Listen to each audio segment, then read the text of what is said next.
Buenos días todos. Buenas tardes a los compañeros y a la invitada de honor en Europa. Yo soy Doris Sommer y me da mucho gusto, es un honor estar aquí con ustedes en la segunda reunión de Libertades Literarias. La Afro-Latinoamérica escribe.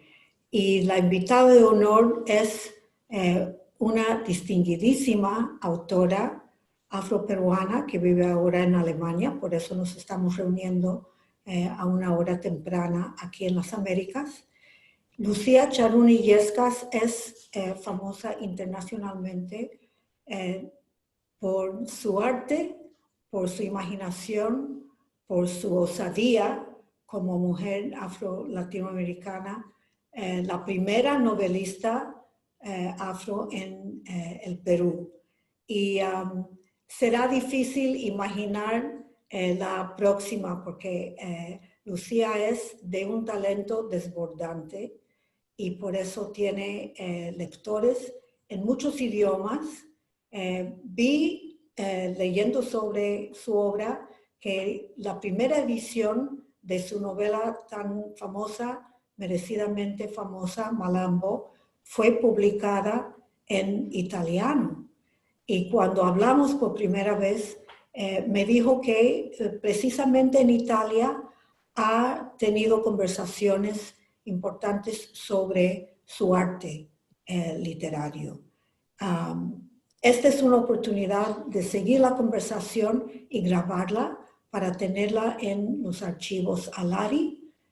Agradecemos mucho la acogida de ALARI, el Instituto de Estudios Afro-Latinoamericanos en Harvard. Agradecemos al Observatorio Cervantes en Harvard por su apoyo, al Departamento de Lenguas Romanas en Harvard. Y me da también muchísimo placer presentar a una joven colega, doctoranda en Harvard, Dina Orozco Herrera, poeta colombiana, que va a decir unas palabras sobre Lucía para seguir dándole la bienvenida. Muchas gracias. Dina. Es un gusto verdaderamente darle camino y fuerza a este espacio. Hoy en nuestro segundo encuentro con un personaje tan importante como Lucía, cuya trascendencia desborda realmente el campo estrictamente literario. También es periodista, es investigadora, es traductora, es activista afrofeminista y tiene una cantidad de publicaciones en revistas en su país y en otros países. Y pues gracias a esa habilidad narrativa ganó el premio de relatos Lira. Y creo que es muy importante también tener en cuenta digamos, el capital simbólico e intelectual acumulado. Una escritora que creció leyendo a Julio Verne, a Alejandro Dumas, a Emilio Salgari, a muchos poetas como César Vallejo, como José María Guren, como García Lorca, estos grandes escritores. Pero también una escritora que es muy interesante porque un detalle, y es después de los 146 años de la abolición de la esclavitud en el Perú, se publica esta obra, como tú decías, Dori, escrita por una mujer afroperuana, y una escritora que es capaz de contestar a los que fueron los siempre espacios decorativos y exóticos desde la voz hegemónica sobre la presencia de la historia y la memoria de la gente negra en el Perú, que normalmente la manera como se había, digamos, visualizado esas presencias prácticamente se hacían desde ese lenguaje zoológico, como dice Frantz Fanon, ¿no?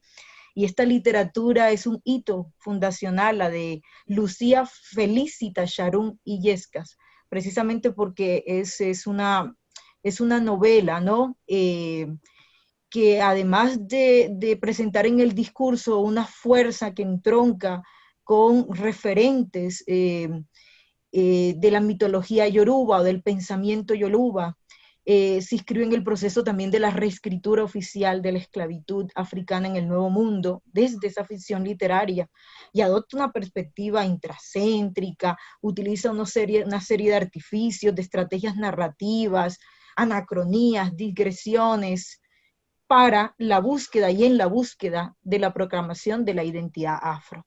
Entonces, seamos bienvenidas y podamos asistir a este espacio, en nuestro segundo, con esta gran escritora, y vamos a escuchar la agencia de su voz. Muchas gracias, Lucía, bienvenida. Bueno, también muchas gracias por la invitación. Muchas gracias por ser parte también de este proceso. Y bueno, estoy lista a algunas, vamos a decir, reflexiones, ¿no?, sobre Malambo, sobre mis personajes, sobre mi trabajo como creadora. Sí, muy bien, muchas gracias, Lucía. Estábamos conversando anteriormente sobre el personaje principal de Malambo como representante de quizás una práctica que va desde la pintura hasta la escritura y en general, que se llama arte. Y yo le preguntaba si ese personaje no tenía algo que ver con su persona como artista, que si no nos da la bienvenida a la novela a través del ojo de un artista para entrar en la cuestión de técnicas, de artificios. ¿Qué piensa al respecto? Bueno, sí, definitivamente. Yo creo, además, yo pienso que muchos creadores, muchos escritores son artistas, definitivamente, ¿no? La literatura como arte también, ¿no? Definitivamente. Bueno, ha sido un trabajo, vamos a decirle, yo escribo bastante despacio, bastante lento, me exijo, ¿no? Y bueno, eso es parte de la creación. Sí, no, pero llamar la atención desde la entrada y hacer de su héroe el artista me pareció muy significativo, porque utiliza materiales impuestos, ¿no? Los temas de los santos, no se le paga por la imagen de un orisha, sino de un santo. Y con todo y eso pone su toque africano, ¿no? Sí. La idea es de un pintor, que hubo muchos, los alarifes, los pintores, los obreros de la Lima colonial. Sí. La misma catedral de Lima fue construida por esclavizados, ¿no? Sí. Y mi personaje principal es Thomasson. Thomasson es pintor. Y la diferencia del sistema de esclavitud, ¿no?, entre el español y el sistema que tuvieron en Norteamérica, es que el esclavizado también puede ganar un dinero extra para ahorrar el dinero para comprarse. En la esclavitud hispanoamericana, el esclavizado tenía la oportunidad de comprarse, de ahorrar dinero, pero no fue el caso de Thomasson. Thomasson nunca pudo reunir dinero para comprar su libertad, y ese es el momento en que él decide irse, ¿no? Además, cuando él pinta, él no pinta las famosas escuelas españolas que llegaron a América, sino le da su toque personal, un toque africano, ¿no? Y pinta las plumas como él desea, y bueno, es un señor que tiene bien puestos sus ideas de pintor, que sí, me parece muy original. Sí, no, me hizo pensar que usted tiene que usar un idioma impuesto por los conquistadores y hace su magia con ese mismo lenguaje impuesto. Usted también nos ofreció acompañarnos en la lectura de un par de páginas de la novela para mostrar un poco su pincel, ¿no? Como artista. Y me encantaría acompañarla en ese recorrido. Bueno, les leeré o les podría leer el comienzo, en las páginas del comienzo, para definir un poco ya el espacio de lo que es Malambo, los arrabales de San Lázaro, y cómo pinta Thomasson. Muy bien, muy bien. Adelante. Ok.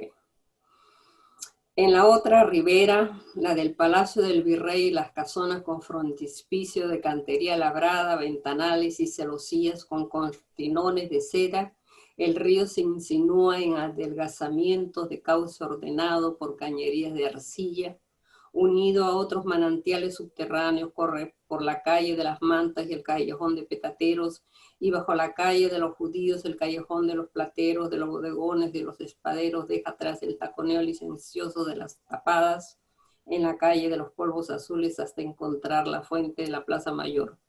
Quien se detenga a contemplar el borboteo no podrá evitarse las costumbres del río hablador. Acá, frotando el eslabón y la yesca, Thomasson encendió una vela de cebo y, alumbrado por su temblorosa llama, dio la última pincelada. Se retiró unos pasos, se rascó los cabellos motudos y canosos y repasó la imagen. El modo de pintura religiosa traída por los maestros europeos en América se inventó distintos rumbos. Thomasson los dominaba como nadie. Las figuras de sus óleos no necesitaban de la perspectiva habitual. Pintaba pocos claroscuros y cuidando de no excederse en relievos, ni tanto recuteco, ni mariconeo, les añadía adornos que le llenaban el ojo y lo ponían contento de reverso. En medio de los ribetes dorados, un arcángel Gabriel trajeado de hierro sostenía una espada justiciera en la derecha, todo él suspendido en las nubes de un cielo color rosa serrano. Sobre su cabellera rojiza volaban 4 picaflores con alas unidas por una onda de guirnaldas y mordisqueando en los picos un sarmiento de vida. Maravilloso, maravilloso. Mire, quiero que nos comente 2 cositas allí y todas las que se le ocurren. Una es la alegría que siente el artista cuando ve una obra bien hecha. O sea, eso me parece impagable, hablando de la situación del esclavizado, la alegría de una obra bien hecha. Eso por una parte, y ese enamoramiento que hace con las R's en esa oración. ¿Usted busca esos efectos sonoros, además de visuales? Sí, sí. Yo busco también una musicalidad. Cuando escribo, también determinados párrafos los leo en voz alta y me tienen que sonar bien. Me tienen que sonar bien. Esa es mi forma. Me gusta que además tener, como dicen, un placer de boca, un placer de oído. Sí, que no solamente se maneje la historia, sino que se escuche bien. Sí, no, esa juxtaposición de la satisfacción del artista y la performance de esas R's son una combinación maravillosa. Sí, usted también en una nota dijo que quería aludir a una colección de poemas recién publicada, la colección de poemas que no se habían conocido fuera de la oralidad y que ahora sí se conocen en la serie de libros de afrodescendientes publicada en el Banco de la República en Colombia, ¿no? Que quería aludir a esas obras como parte del trasfondo musical de la literatura afro. No bueno, sé. Sí. Que yo también escribo poesía infantil. Sí. Y es una una forma para mí también de continuar con el tema que es Afro-Perú, Afro-Latinoamérica, e incluirlo también en lo que es literatura infantil. Al menos que yo conozca en mi país, hay muy pocos temas que están relacionados con la niñez, que tienen que ver con... Y aparte de la temática afro, también, por ejemplo, yo en uno de esos, yo los llamo canticuentos, ¿no? Sí. Yo utilizo también, por ejemplo, la metáfora del cimarronaje, ¿no? O la belleza del color, ¿no? La mazamorra morada se lava con jabón la cara, usa polvos de canela y se va para la escuela. Ay, mazamorra, mazamorra, ¿no? ¿Quién te pintó linda tez tan oscura y delicada? ¿No? El frijolito negrito salió corriendo de la olla, ¿no? Un frijolito que es cimarrón, se escapa de la olla, qué sé yo. Me parece también importante. Sí, sí, sí, bello. Que sean conocidos en algún momento también. No solamente la novelística y no solamente, digamos, una lectura para adultos, sino también para niños, ¿no? Sí, sí. ¿Nos quiere regalar otro canticuentos de estos? Yo les voy a leer, porque en verdad tampoco lo sé de memoria, el frijolito negrito, que es el que a mis sobrinos más les gusta. O al menos les digo, bueno, un frijolito negrito salió corriendo de la olla y tropezó con Roberta que picaba una cebolla. ¿A dónde vas, frijolito negrito? Roberta le preguntó. Lejos, muy lejos, contestó el frijolito. Abrió la puerta del patio, le pisó la cola al gato y cayó encima de Manuela que estaba expulgando a Rosa. ¿A dónde vas, frijolito negrito? Manuela le preguntó. Lejos, muy lejos, contestó el frijolito. Corre que corre, corriendo se encontró con el patrón. Siriaco Elías Matón tenía ganas de frijol. ¿A dónde vas, frijolito negrito? El patrón le preguntó. Al huerto me voy, contestó el frijolito. No, no, te regresas a la olla. El arroz ya está graneado, el tocino está cortado y está frita la cebolla. Frijolito negrito lo miró de arriba abajo, le gritó, no voy, caramba, y corriendo se escapó. Como estuvo remojado desde la noche anterior, apenas alcanzó el huerto, sintió blando todo el cuerpo. Se acostó sobre la tierra, cerró los negros ojazos, pensó que era enredadera y se durmió bajo el sol. ¡Wow! ¡Qué belleza! ¡Qué belleza! Por ejemplo. Sí, sí, no, eso da para mucha interpretación. Sería muy bello escuchar los comentarios de los niños. ¿Usted ha escuchado comentarios de niños frente a ese cuento?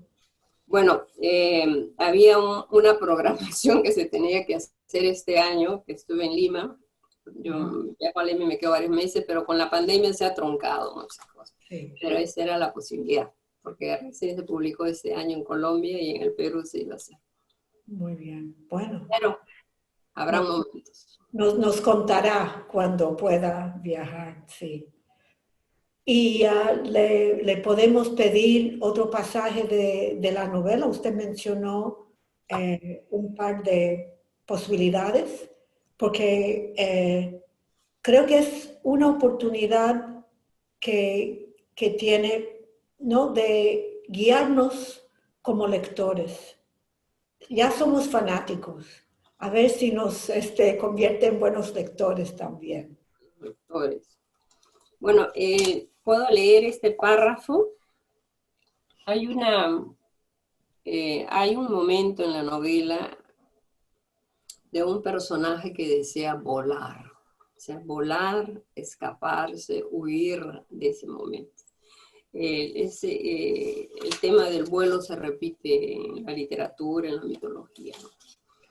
Y la hierbera, Pancha la hierbera, le entrega a ese personaje unos granos que le van a servir para volar. Y luego le pregunta ahí, ¿qué pasó? ¿Llegaste a volar? Y él responde, no lo sé, Pancha, no lo sé. quizás de tanto repetir, o ya va a volar, toca palo y va a volar, fue que se me cansó la voz y me quedé mudo. No sé si fue de tanto rogarle al mar para que recoja el cachalote varado que el azulito del agua se me metió en los ojos, o quizás estaba viendo el limpiecito cielo, no lo sé. Así estaba yo quieto, sin pestañear siquiera cuando llegaron junto a mí. No puedo decir que los vi, pero sé que estaban conmigo por ese aleteo bonito que me acompañaba y medio que me alegraba, aunque seguía sintiéndome muy solo. Cuando me diste el palo de Guinea y me enseñaste a volar, pensé que al fin podía ser como taitas mandingas que se levantan livianitos como paja que lleva el viento y se va por el firmamento. Hay que reconocer que lo que les falta a esos negros en ala y pluma les sobra en habilidad. Son esclavos sin dejar de ser pájaro libre o árbol silvestre. Yo iba tocando esa nada blandita y rosada en la que viven los que todavía no han nacido. Sentí el pulso de la sangre ajena alimentando mi cuerpo, pero no sé si pude volar. Mi tiempo está contado. Aunque quiera, no consigo despegarme de la tierra y me reclama mi choza, mis campos sembrados, mis habas, mi yuca, mi pesca y mi estera rota en la que me encuentro sin estar seguro de haber tenido alas. Si vi abrirse el cielo y si sembrando mis manos en el agua crecerán peces de mis dedos. Maravilloso. Sembrando las manos en la tierra es como el frijolito, ¿no? Que se acuesta, que, ¿no? Vuelva a crecer.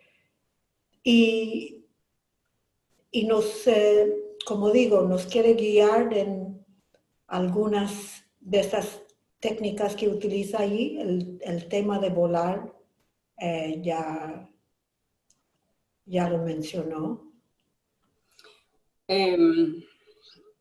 Bueno, quizás empiezo por decir que yo la única novela que conocía sobre el tema esclavitud, ¿no? Escrita en el Perú era Matalaché. Sí. Matalaché. Me tomó años en poder leer Cuyambao, ¿no? Carpentier, Pobre Negro de Rómulo Gallegos, en poder leer Barnett, ¿no? Historia de un cimarrón, la biografía de un cimarrón, ¿no?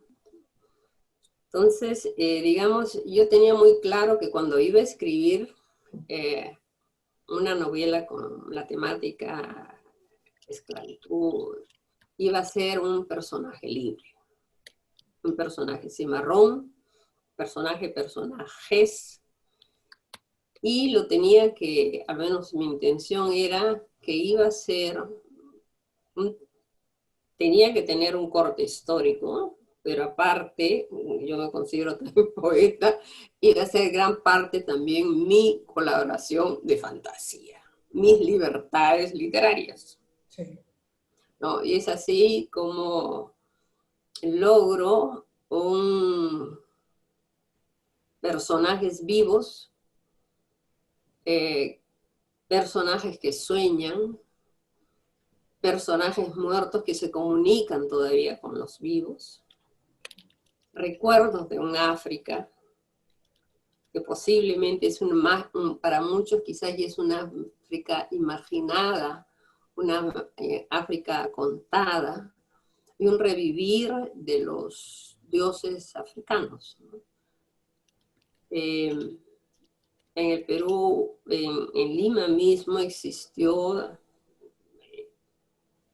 muy bien, se organizó muy bien, existía la Inquisición, ¿no? La Inquisición de Lima.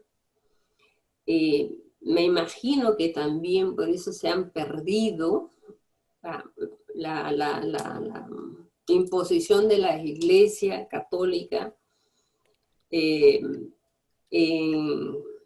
una especie de organizaciones para proteger a los esclavizados en los días libres, eran los días, muchas veces solamente el domingo, hizo que ocultaran, ¿no? Y en algunos casos borraran y olvidaran los dioses africanos, ¿no? Y ese es el papel de Thomasson. Sí. Sí. Y en ese pasaje que leyó, se siente esa frontera borrosa entre la vida y la muerte, ¿no?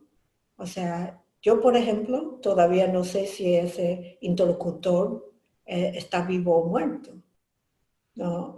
Sí. ¿Cómo logra ese efecto usted? Ya. Es una especie de mucho de mi trabajo, ¿no? Y de muchos artistas posiblemente. Es un trabajo que camina automático. O el personaje lo toma. Por ejemplo, Thomasson no era mi personaje inicial. Mi personaje inicial iba a ser una mujer, ¿no? Mi personaje iba a ser una mujer que era la señora dueña de la memoria, y ella era la que iba a relatar. Y le empecé a escribir y luego me di cuenta que Thomasson se imponía. Había algo, la señora la vi con muchos trabajos extras, que era la familia, los hijos. En ese momento ella no, como yo digo, ella va a continuar en otro trabajo, en otra novela. A veces los personajes se imponen. A mí Thomasson se me impuso. Entonces lo dejé ir, lo dejé ir. Es como una ola, cuando empiezo a escribir, hay momentos en que me da la impresión que es el personaje el que decide. Solamente hay que saberlo, hay que saber seguir sus pasos. Sí. ¿No? Eso es fascinante porque hablando de libertades literarias, parece que un hombre ya mayor, artista, y no una mujer que también es ama de casa y tiene sus responsabilidades por otros lados, haya sido el vehículo para sus libertades literarias. Eso es fascinante. Eso me lleva a una pregunta que surgió cuando hizo esa breve memoria de sus lecturas. Entre los escritores que mencionó, solo López Albújar es un afrodescendiente. Los otros artistas son hombres blancos. Sí. ¿Usted distingue entre sus fuentes por raza, por género, por nación? Bueno, en mis fuentes para escribir, bueno, mis fuentes han sido, ¿no? He tenido que visitar archivos históricos, he tenido que leer los anales de la Inquisición para el tema de lo que es el judío, posiblemente un judío converso, el marrano, el bautista, no se sabe si es cierto, ¿no? De la piedra tampoco se sabe si es así. Pero sí, he tenido y tengo mucha relación con personas afro que me cuentan. Es bien difícil. Muchas personas hemos, al menos en el Perú, hemos llegado ahora, ¿no? A un momento de recordar, pero como que estamos sufriendo una especie de amnesia colectiva. Era difícil conversar con algunos dos hombres peruanos medio que me acusaron de escribir sobre el tema esclavitud. Me dijeron que por qué escribía. Es la vergüenza, ¿no? El momento de opresión que se ha vivido. Entonces, hay historias que se han borrado, que no se han borrado, que están por ahí escondidas, en que toma tiempo sentarse con una persona y durante días y días y escucharlas hasta que más o menos van saliendo pues, las historias, ¿no? Sí. Es una parte de la historia que además como no se enseña en la escuela, como prácticamente no existe, Entonces es fácil ignorarla. Pero ahí también me surge otra vez la idea de la importancia de las libertades literarias, porque si esos hombres que la acusan de avergonzar al pueblo la leen como fuente de información y no como artista que lo reduce todo a su propio arte, que toma la rienda, así como Thomasson, o sea, ahí pierden su intervención de liberación. Por eso creo que es tan importante subrayar esas maniobras que se inventa usted, ese sonido que encanta, esas referencias, ese efecto de límite borroso entre lo vivo y lo muerto. O sea, hay que insistir en que la gente lea para captar su liberación de todo aquello. Exactamente, es un personaje que se libera, Thomasson. Francisco Parra es también el padre Panche, es una persona que ha huido, Sí. ¿no? Posiblemente de una hacienda de los Andes, que ha huido con su hija, ¿no? Jacimina, ¿no? Que sigue siendo, en verdad ya es liberto, pero sigue trabajando para su amo, ¿no? Porque es la dualidad también, ¿no? Ese personaje se siente atado todavía a la persona que lo oprimió. Claro, sí, como dice Nancy Morejón, amo a mi amo, ¿no? Sí, pero digo que si se quedan solamente con la trama y no ven que usted toma la rienda como escritora, pierden algo de su aporte y se les debilita el argumento de la vergüenza. Aquí la que manda es usted. La que manda es el arte afrodescendiente. Sí, yo me imagino que nuestro público tiene preguntas y yo no quiero seguir siendo la única que le haga preguntas. Entonces, vamos a ver si se han hecho preguntas, si se han cosechado algunas. Y mientras tanto, si nos regala un pasaje más, porque me encanta escucharla leer de su obra, y le voy a pedir a la colega Rosemary Feal, que es parte de nuestro equipo, que como digo, coseche algunas preguntas que le parezcan interesantes o que le haga también de su parte una pregunta o dos. Pero mientras tanto, por favor, regálenos otra lectura en su propia voz, por favor. Muy bien.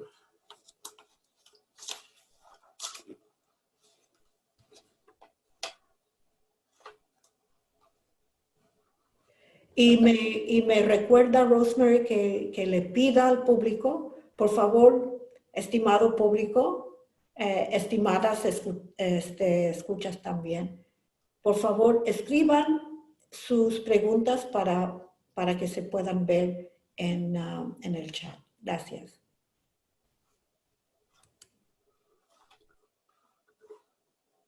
A ver, a ver.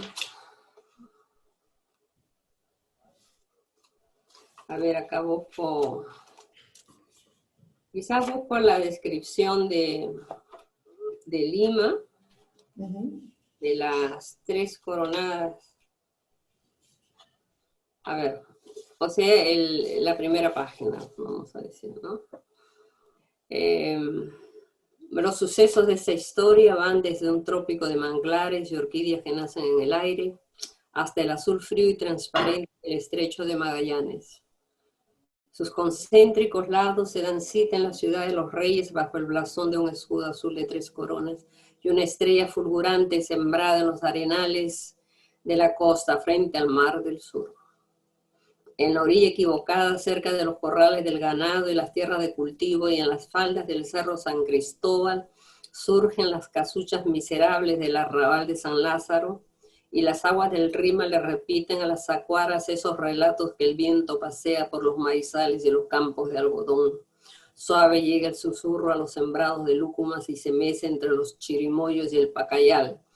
Aunque tengan la apariencia mansa, esas aguas saben desbordarse a gritos durante las crecidas de verano, entran arrastrando lodos al pedregal del leprosorio y se escurren confundidas tintas de sangre por entre los cadáveres de los animales sacrificados en el matadero de Malambo, el rincón de los negros de Lima, asiento y reparo de los taitas minas, de los ancianos angolas y mandingas y las cofradías de congos y mondongos. Bellísimo, bellísimo. Me parece que ahí las oraciones tan largas son ya, no sé si fue una intención suya, pero la misma oración larga da la sensación de un río que pasa, del mismo río hablante, ¿no? Exactamente, es el correr del río, de las aguas del río. Sí. Fascinante la idea de un río que habla, que susurra a todas horas. El término Rimac significa en quechua hablador, que habla. Se dice que el río Rimac, que es Rimac, en quechua Rimac, el río Rimac tiene un cauce de cantos rodados de piedras, y cuando el agua pasa, el agua que baja desde los Andes, ¿no?, a la costa, al Rima y desemboca el mar, el agua hace que las piedras provoquen un ruido que ellos lo llaman, que se le llama, ¿no?, hablar. Sí. Por eso el Rimac es el río hablador, pero a la vez es de una ciudad chismosa. Es una ciudad que de susurros, es una ciudad ¿no?, que siempre hay un murmurar que no se sabe claramente quién lo ha dicho, que lo ha dicho el Rímac, ¿no?, que es lo más fácil, la más fácil explicación. Sí. Y este es el río que además separa hasta hoy, ¿no?, el río Rímac. Para un lado está el distrito que se llama el Rímac, y para el otro lado está el Palacio de Gobierno. Hasta ahora Lima está así, ¿no? Sí. A la espalda del Palacio de Gobierno, ahí está el río.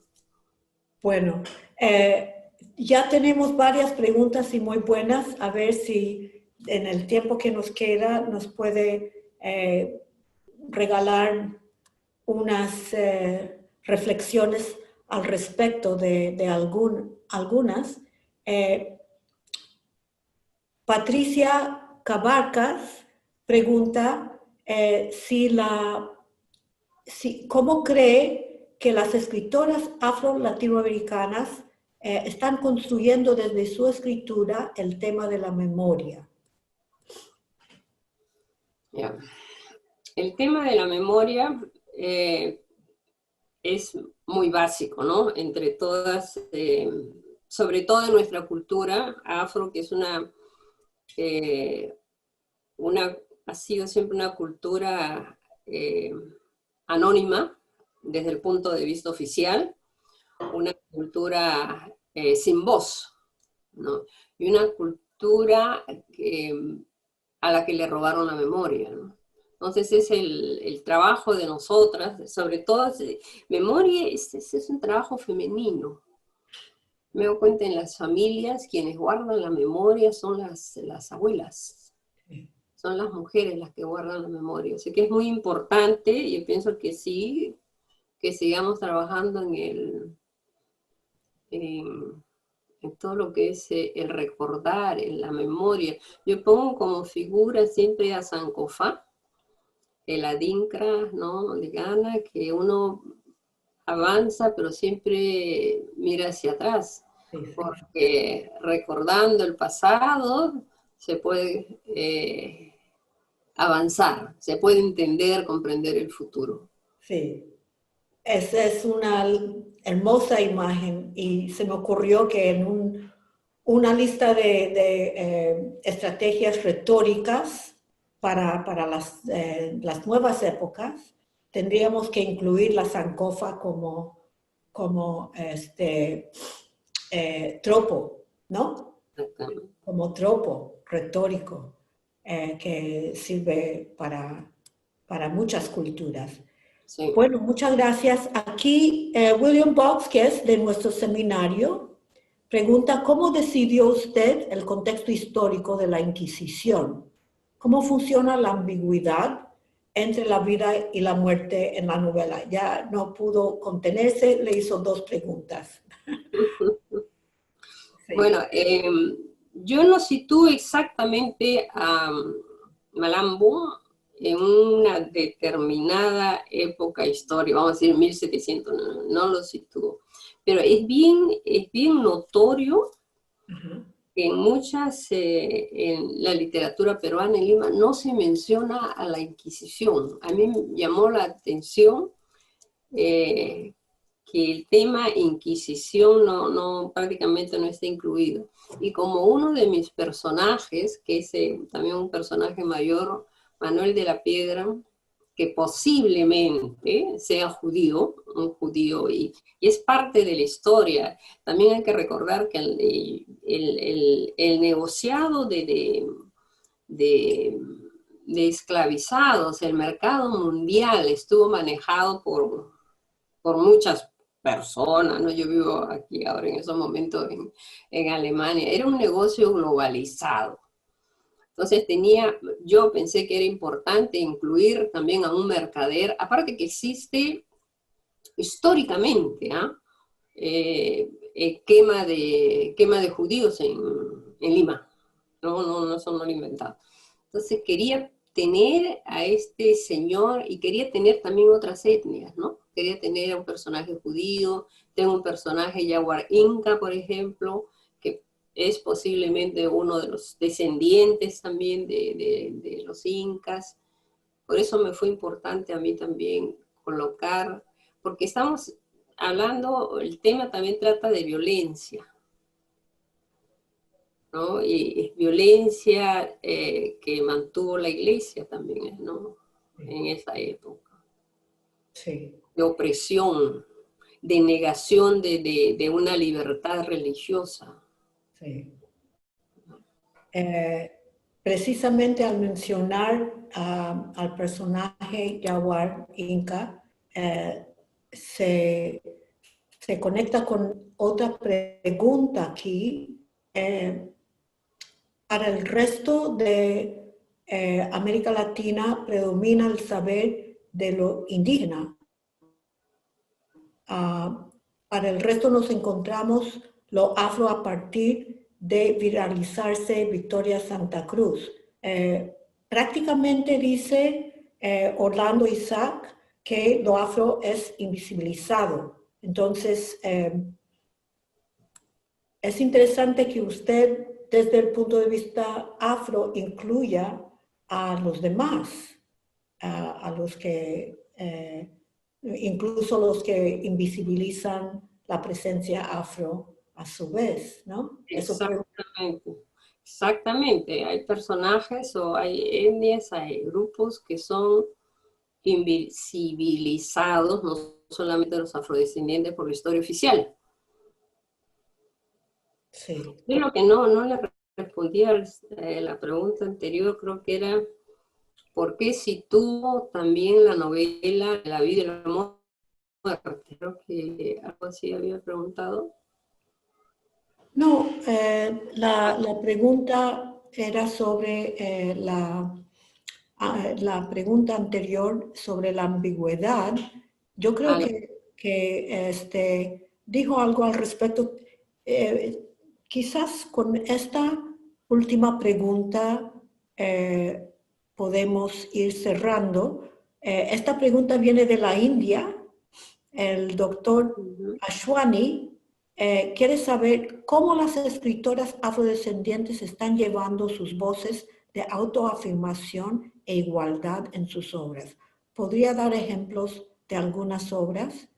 O sea, quizás sea una pregunta sobre otras artistas, novelistas, mujeres, que estén escribiendo en este momento, o la manera en que quiera interpretar la pregunta. Bueno, yo sé en el Perú mismo, ¿no? Hay mujeres que continúan, digamos, el trabajo, que escriben obras sobre la temática afro, pero el problema que tenemos, vamos a decir, primero el problema mujer que nos publiquen, Sí. y segundo mujer afrodescendiente que nos publiquen, ¿no? Es algo bastante difícil. Yo particularmente, tengo que decir, tengo poco contacto con muchas escritoras, por el hecho que vivo lejos. Ajá. Entonces nos reuní, cuando hay algún seminario, qué sé yo, en Latinoamérica, o ha habido, por ejemplo, tuve la oportunidad de estar en Ghana, en un seminario que fue un afrodescendiente de muchos países, ahí nos encontramos algo así, ¿no? Pero hay mucha gente joven que está tocando el tema, definitivamente, y no solamente el tema de esclavitud, ¿no? Solo la presencia afro, ¿no? El vivir afro, pero todavía nos falta escribir mucho y posiblemente ya está escrito, el problema es que no está publicado. Sí, sí. Ese es un tema que tocó Juan Manuel Olaya Rocha. Sí. Lo habíamos invitado para iniciar, porque tiene una visión amplia a través de su revista de Palenque, y también tiene un proyecto editorial. No sé hasta dónde ha avanzado, no sé si se han publicado cosas nuevas, si ese es un espacio disponible para nuevas publicaciones. ¿Cómo lo ve? Los primeros, digamos, escritores, la primera escritura afro-peruana, aparte de López Albújar, afrodescendientes, han sido hombres que les publicaron, ¿no? Galvez Roncero, les publicaron a ellos sus cuentos, sus novelas, ¿no? Pero de mujeres, no sé. Por ejemplo, recién ahora, después de tantos años, se va a hacer una nueva edición de Malamo en castellano, en el Perú. Sí. ¿No? Pero que me ha tomado muchísimo tiempo y energía, porque no solamente, al menos nosotras, no solamente escribimos, sino tenemos que, de alguna manera, manejar también la posibilidad de una publicación, ¿no? Yeah. Bueno, ojalá esta serie sea algo de combustible para seguir abriendo cancha y sembrando con su bellísimo ejemplo. Realmente es una inspiración y da miedo también, ¿no? Porque ya el campo está ocupado por una artista tan talentosa, tan exitosa, tan encantadora. Muchos han comentado en el curso que es la primera vez que nos hemos dejado encantar de manera absolutamente visceral e intelectual simultáneamente por una novela. Es realmente una manera sencilla de darle las gracias por su obra y por este momento de reflexionar con usted sobre sus libertades literarias. Muchas gracias, Lucía. Muchas gracias también a todos ustedes por la invitación, por la presentación, y muchas gracias a todos los estudiantes, ¿no? Que leen no solamente Malambo, sino todas estas obras de literatura afro-latinoamericana. Muchas gracias. Espero que no sea la última conversación que entablemos. Por supuesto que no. Ok. Bueno. Buenas tardes. Muy buenas.